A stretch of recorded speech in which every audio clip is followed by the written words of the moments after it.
that. There's so many things you could say about relationships, which is the theme, love and relationships, and how to do that well with wisdom.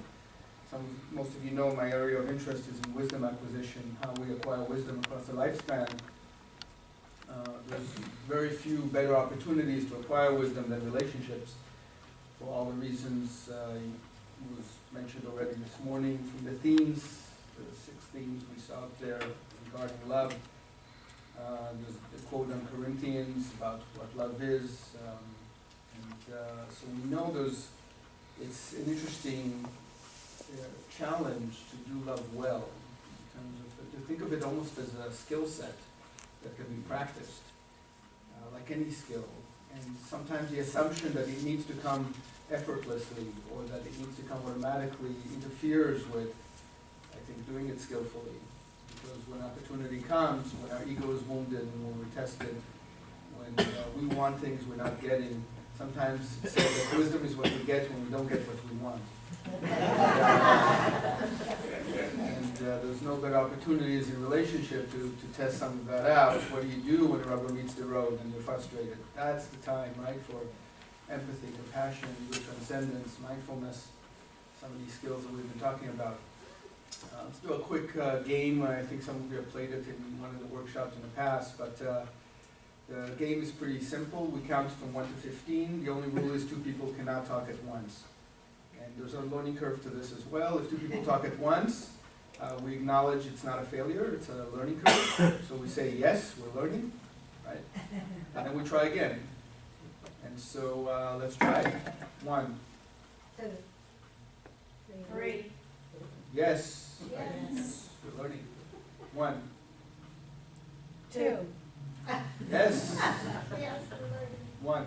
2, 3. Yes. We're learning. 1. 3, 4, 5, 6, 7. Yes. Let's try something for a second, if you would. Let's do a quick meditation. Just a couple of minutes. And so the meditation is, how many have done diaphragmatic breathing meditation? Mindfulness meditation practice? Okay, a few of you. So you put your hand on your belly, and as you breathe in, extend your belly out. So like a balloon, fill the air, fill your belly. So as you're breathing in, take 3 or 4 seconds to breathe in, fill your belly with air, pause, 3 or 4 seconds to breathe out. And just take your time, allow the breath to come in gently, pause, allow it to exhale. And let's keep that going, several deep breaths. And now while you're breathing slowly, maybe we can close our eyes and visualize something that's a place you find very peaceful. Maybe a hiking trail somewhere that's beautiful and peaceful and safe. As you're doing that, picture your thoughts are like hikers along that trail. You're stopping and looking at the views, the trees, the grass, and the beautiful sky. And as thoughts come, they're like hikers also walking on the trail, and you just wave them through. It's okay they're there, it's okay to let them pass. And then you refocus back on the beauty of the trail. Another thought comes, same, let them pass, and just wave them through. You don't have to push them back or rush them forward, just let them pass. And refocus back on the beauty of the trail. Your breath nice and slow, relaxed. You're giving your body permission to relax. Your mind.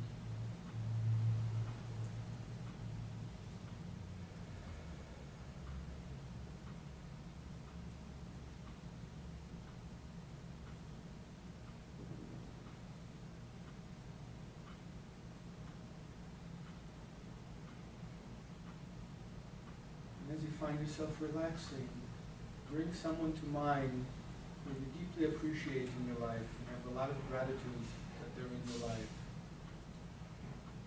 And bring them to your focus. Feel that deep sense of appreciation as you're focusing on that person.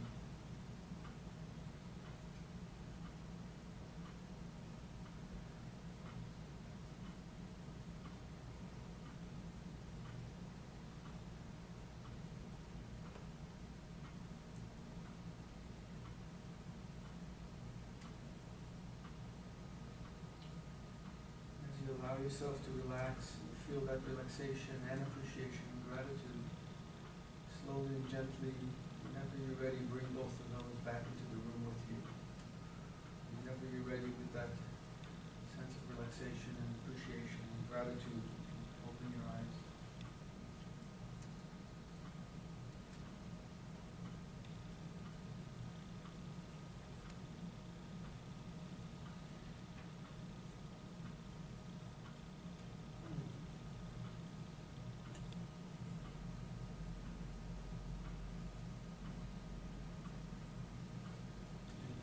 Feel the shift in energy, yeah? And that was all 2 minutes, maybe 3. And so whenever we say, I don't have time to meditate, 2 minutes. So when you're rushing, when you feel yourself feeling hectic or anxious or stressed, 2 minutes. Just taking yourself to this quiet place, a few deep breaths. And you see the difference in how it feels. We can try one more round with this energy, see how that goes. The counting game. 1, 2, 3, 4, 5. 6, 7,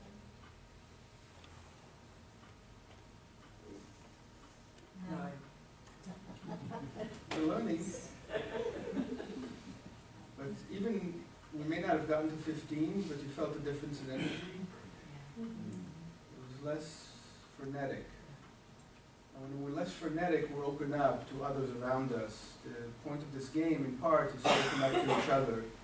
Rather than unilaterally us saying a number, I wonder how others around me are feeling now and wanting to say their number. Becoming more empathic to that. And I do this with 2nd, 3rd, 4th graders.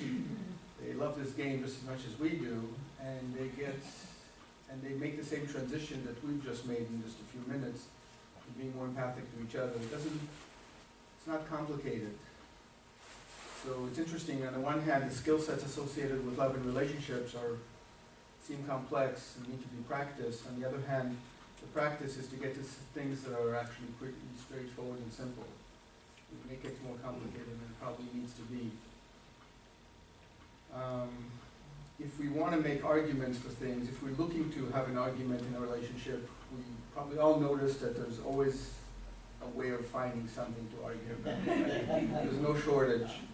Like, what? You know, who left the dish in the sink again? Let's argue about that for 2 hours.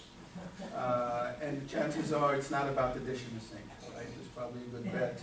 It's about something more fundamental, whether maybe respect, or maybe we're not getting the positive energy we want. So we want to be ambitious, because logic itself, in terms of, well, I'm arguing why, because there's a dish in the sink, that's why. If we want to go down that route, there will always be conflict, there will always be surface features that seem reasonable for conflict. And the smarter we are, the more of those we can find. So intelligence is not going to cut it. I work at Stanford with some really intelligent people that argue like cats and dogs day and night. So that can't be it. There's some other things. Emotional intelligence, more. Empathy, flexibility. Low fear is another trick. How do we live with low fear in life? Well, if we take ourselves very seriously and it's all about us, fear is just going to go through the roof.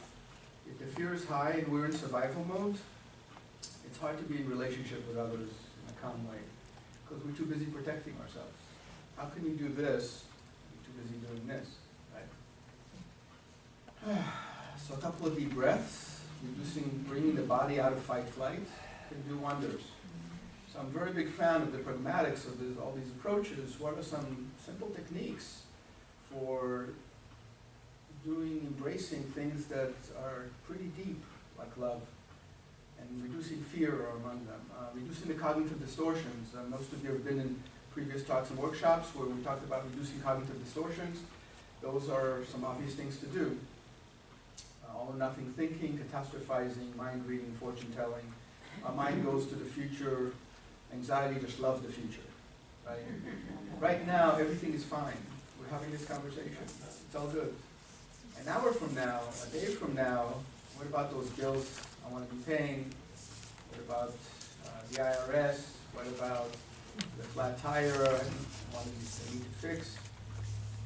What about the words I'm using? Need instead of want. I need to breathe. I need to eat to survive. I need a promotion. I need a compliment. We use the same words to breathe as we are to I need not to be in traffic. I need to get my coffee. I need to self-medicate at Starbucks.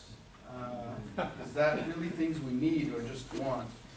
And again, the logic is just the cognitive piece is not going to cut it because we can always find reasons to reason our way around why. If we're motivated to get angry and conflicted and are in survival mode, we'll find logical reasons to do that. There's a fun logical games like when we're just looking up there and reading some of the principles, it reminded me of a syllogism that makes fun of just pure logic, that God is love, love is blind, Ray Charles is blind, therefore Ray Charles is God. So just pure syllogism, even though that you can identify where that goes astray, where logically it doesn't follow necessarily at that last piece. But if we really, but sometimes when we look at just pure logic, cognitive, we can put these things together and it almost sounds reasonable, almost. But it comes down to what extent we're in survival mode ourselves, we're happy in our own life. So that's a piece of it too. The balance between your self-care and being in relationship to others is an important balance. I wanted to mention that as well. It's hard to be in relationship well if you don't take care of yourself. Physically, exercise, eating well, fun is underrated. Culture, productivity, in my opinion, is overrated. I work really hard. I'm around people that work really hard. They're very productive. So I'm not saying it frivolously, but when we visit Europe, and many of us have European friends, their lifestyle is quite different. They have 3-hour coffees and are happy to do it. When I give talks in Europe sometimes, and I'm sitting there in Barcelona and Paris, the people around me having 3-hour coffees, they're the locals. And I'm kind of on vacation, or at least I've got a lot of time between talks and things.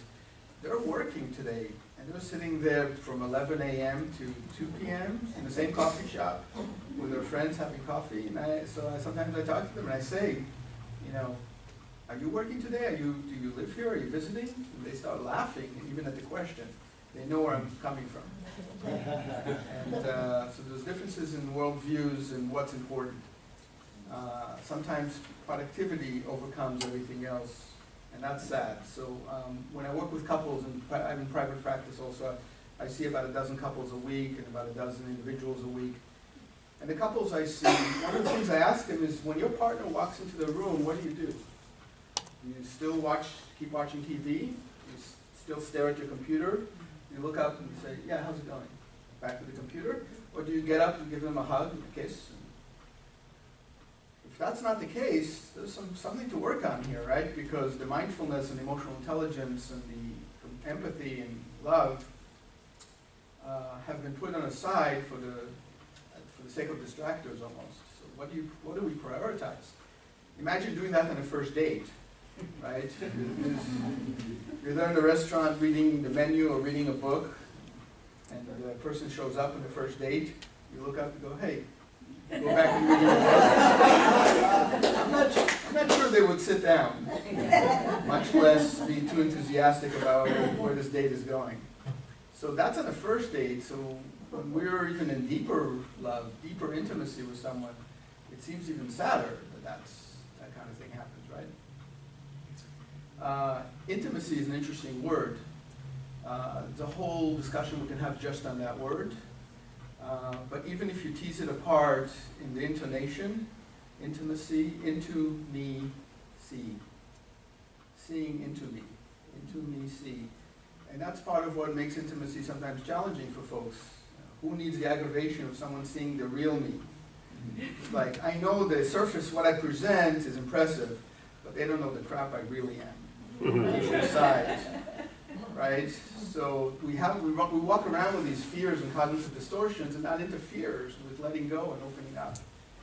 So you see just the different areas that we have to work on, and we don't always have great role models. That's another problem. So I was telling someone that I'm doing this. I'm coming here today, and they said, "Well, what are you talking about?" And I said, "Relationships and intimacy and love." And sometimes I tell my students that the students come up with the best jokes. But this was a friend of mine said they had a marriage joke, and so that I thought was pretty fun to share. So this person is already has been around the block a few decades, and he said. When you think about marriage, they say people get married for a lack of judgment, you get divorced for a lack of patience, and you get remarried for a lack of memory. It's a bit cynical, but there's a reason everybody was laughing at that. There's some kernels of truth to some of that, in part because we recognize there's challenges in doing it well. I'm a very big fan of using relationships and love for development, and using development for the relationships and love in both directions. There's almost no better tool in both directions. Is there any better tool for wisdom than love? Is there any better tool for love than wisdom in terms of enhancing it? And so, my excitement comes from being ambitious, not doing love with argument. So for example, some of my colleagues I part ways with when they say yelling and name calling in relationships. Now, we're adults, right? Most of us in this room are no longer 5 years old. Maybe a couple of years older, but close to 5. Over 5. We're still yelling and name calling. We collectively, not just in this room, as a culture, as a people, as a species. That's interesting, right? How does that happen? You would think over decades, why haven't we learned to do better than that?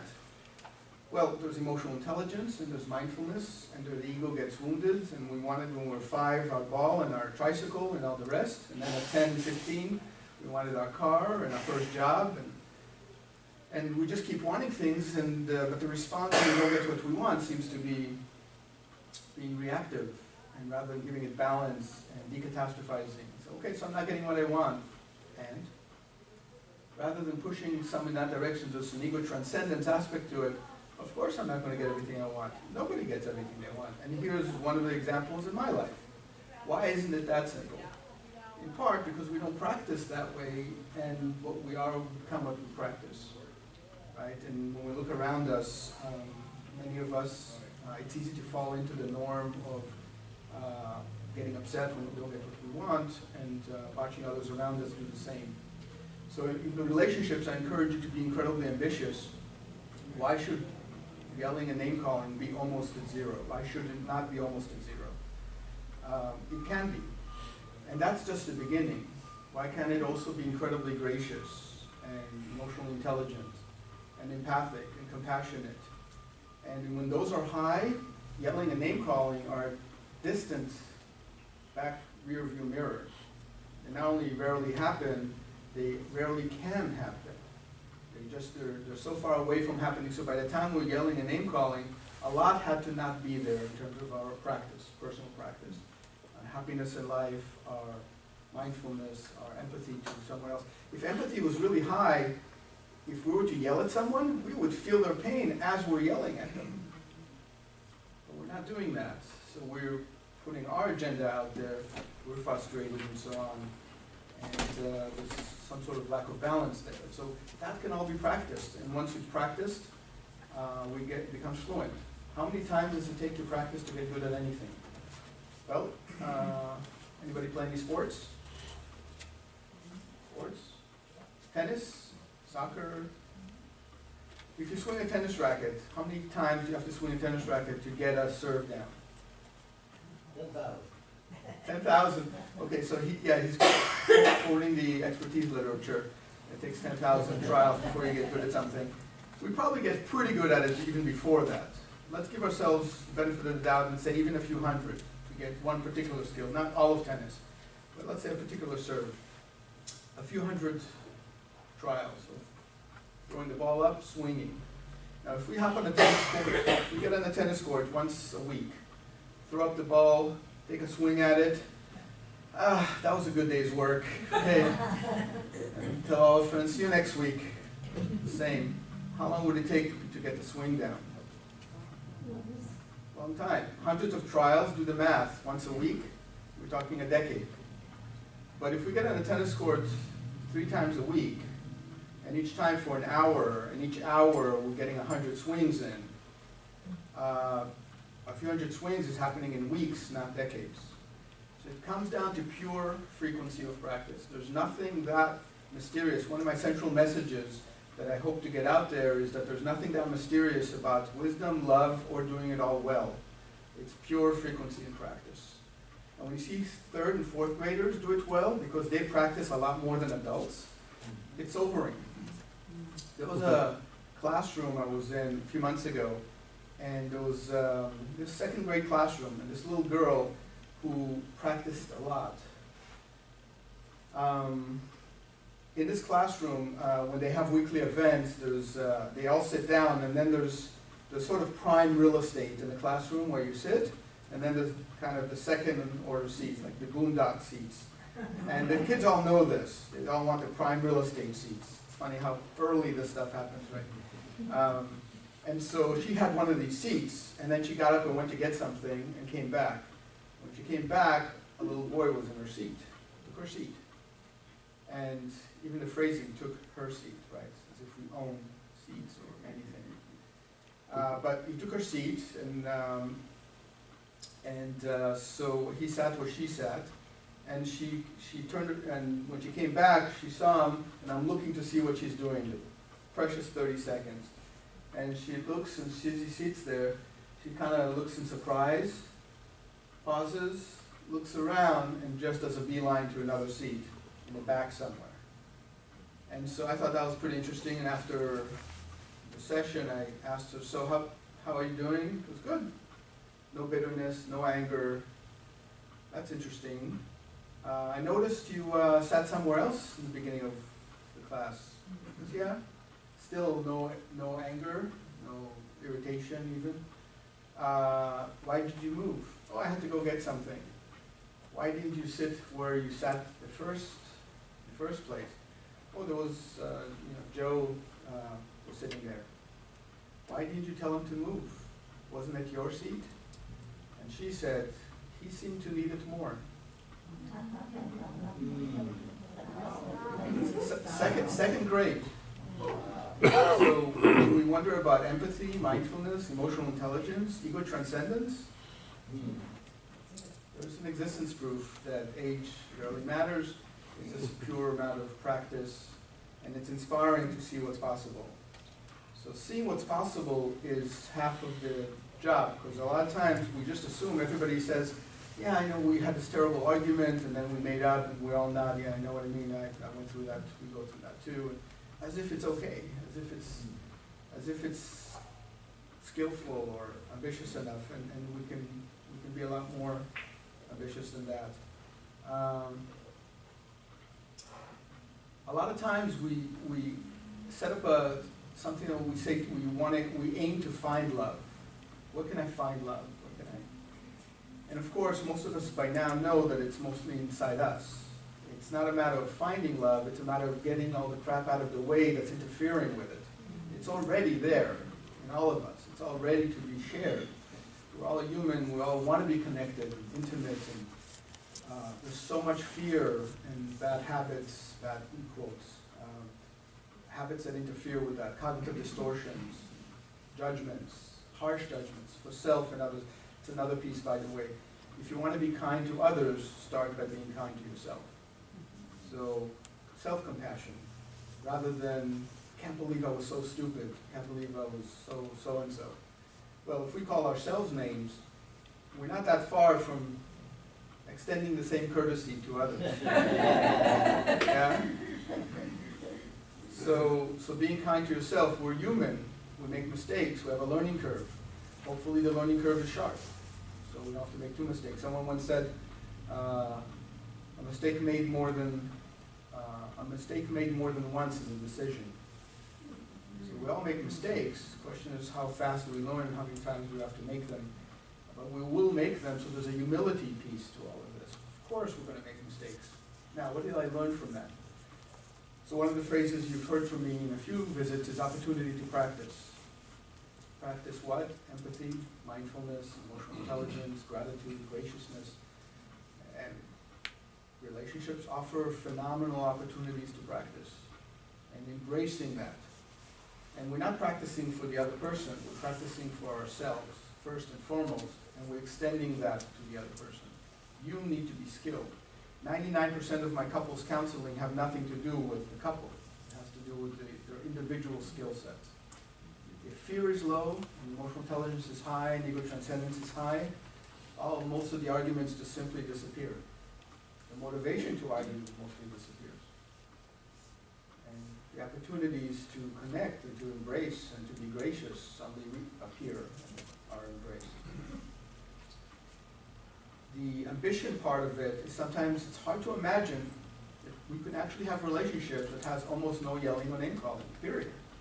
It seems impossible, but it isn't. It's just low in frequency because of the skill sets that need to be practiced to achieve that. It's like running a marathon. So how many people here ran a marathon? Okay, 2 or 3 of you. How many people think they could run a marathon if they tried? See, that's the problem. Almost all of you, if not all of you, could, no matter how impossible it seems. And I know many of you are struggling with all sorts of physical challenges, but you will be amazed what you can do when you try. I thought it was impossible too. There was a time I had a client who had clinical depression, and I said, if you take these steps, meditation, reduce your cognitive distortions and fears, you'll start doing things you will find impossible. And he said, well, what are you doing that's impossible? Okay, that's fair. I was working hard at the time, but I didn't do something I thought was impossible. I knew it took a lot of hard work, but not impossible. So I said, I tell you what, I exercise, but I think running a marathon is impossible. So you work on the things we talked about, on the cognitive distortions, on mindful meditation practice, on patience, emotional intelligence, and these other skill sets. I'll train for a marathon. Let's touch base with each other once a week, see how we're doing. So we did that. Every week we would share. And the way you train for a marathon, you add a mile to your long runs every week. So you start 2 or 3 miles for a long run, then 4 miles, 5 miles, week 5, 6 or 7 miles, and so on. And 4 or 5 months later, his depression alleviated. He got a job, was in a new relationship. I ran the marathon, 26 miles. We both did what we thought was impossible. And I even see it as something, some high achievement or something impressive. I see it as an existence proof that, wow, you just add a few pieces on a regular basis and suddenly you do something that we thought was impossible.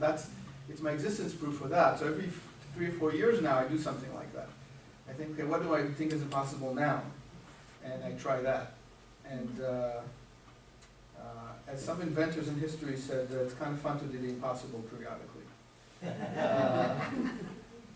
So there's a good quote that when the caterpillar said she could fly, everyone laughed except the butterflies. Yeah? So when you're on the other side of it already, it goes from impossible to difficult to blatantly obvious.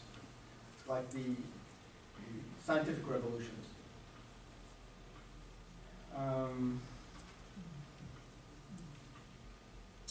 There is this thing about being happy ourselves. I'll just in the last few minutes just mention some of this. When I work with my PhD students in training, clinical counseling practice, one of the things I tell them is you have to do self-care. You have to be happy. If you're sitting there across from someone and you're trying to help, and you're needy and suffering yourself, you're going to need things from them, and you're not going to be doing them any good. What do they say on planes when the chamber decompresses? Oxygen mask on yourself first. If you pass out, you're not going to be in a position to help anyone, right? So self-care becomes a non-trivial thing. So if you don't have enough fun in your life or enough, I don't know, chocolate in your life, you need to remedy that. I know I do, and on a regular basis. Tiramisu also. That's my drug of choice, tiramisu, and so it's not for me; it's for my clients.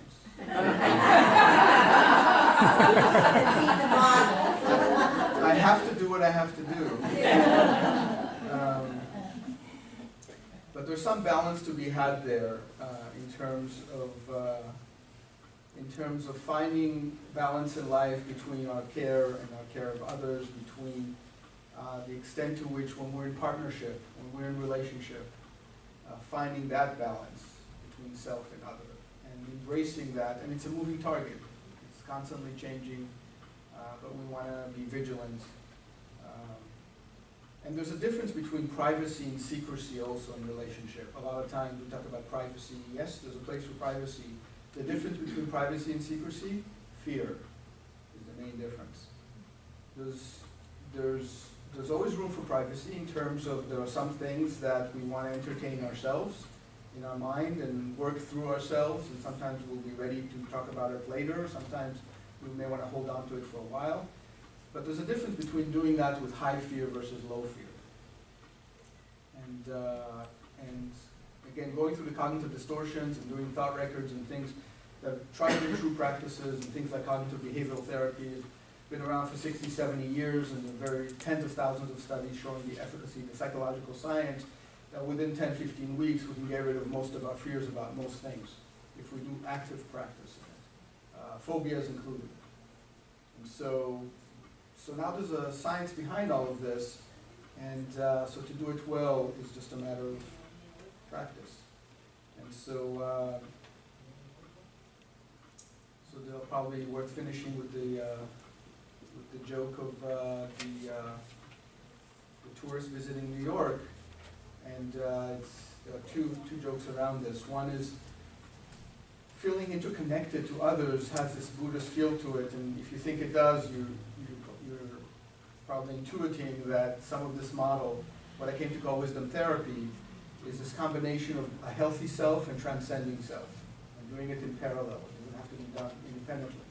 So there's a west-east blend to that. So that one joke is a Buddhist monk walks up to a hot dog vendor in New York and says, first he says, make me one with everything, hot dog. Buddhist joke around that.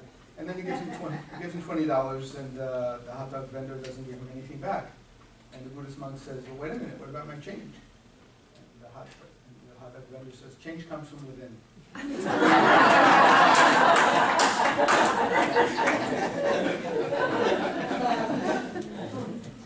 So there's a lot of things I like about that joke, but particularly that he's telling the Buddhist monk that. It has nothing to do with what we wear, whether it's robes or anything else, or what we call ourselves. It's just a day-to-day practice. It's all around us as a practice. And then probably finishing with the fact that all these skill sets, mindfulness, low cognitive distortions, empathy, compassion to others, finding balance between our self-care and others, just simply takes a lot of practice on a daily basis, and our day is full of opportunities to practice. So finishing with this joke is that the same tourist visiting New York is now wants to find your way to Carnegie Hall and asking the native New Yorker, how do I get to Carnegie Hall? And of course the native New Yorker responds, practice, practice, practice. So I'll finish with that, and thank you for your attention.